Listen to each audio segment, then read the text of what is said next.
En af verdens helt store udfordringer over de næste 40 år er en fordobling af efterspørgslen efter fødevarer. Hvis vi skal efterkomme det, kræver det, at vi tænker helt nyt. Mit navn er Jørgen Olsen. Jeg har de sidste 25 år forsket i landbrug, klima og i bæredygtigheden af landbrugsproduktion. Det største problem på verdensplan er i virkeligheden den stigende efterspørgsel efter fødevarer. På grund af en stigende befolkning, og fordi befolkningen bliver mere velstående. Når vi får mere velstående folk, altså folk ryger ud af fattigdom op i middelklassen, så vil man gerne have noget mere kød på bordet. Det har vi selv oplevet herhjemme, og det sker i rigtig mange lande nu. Kina er et rigtig godt eksempel. Og det betyder naturligvis, at der så skal mere foder ind til dyrene.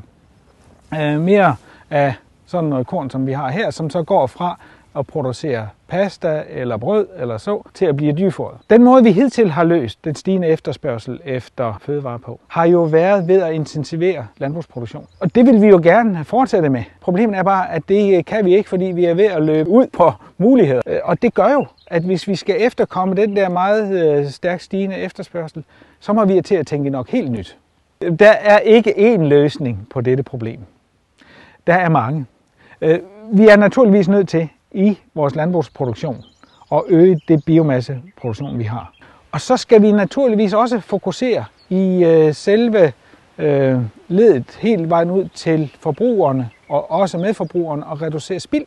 Det den enkelte forbruger kan gøre, er at skære lidt ned på noget af det, der har kostet os rigtig mange omkostninger at producere ud, nemlig kødet. Derudover handler det naturligvis om at undgå at smide noget ud. Det vil sige ikke købe mere, end man kan nå så nogenlunde at spise, og så sørge for også at få ryddet op på hylderne i køleskabet.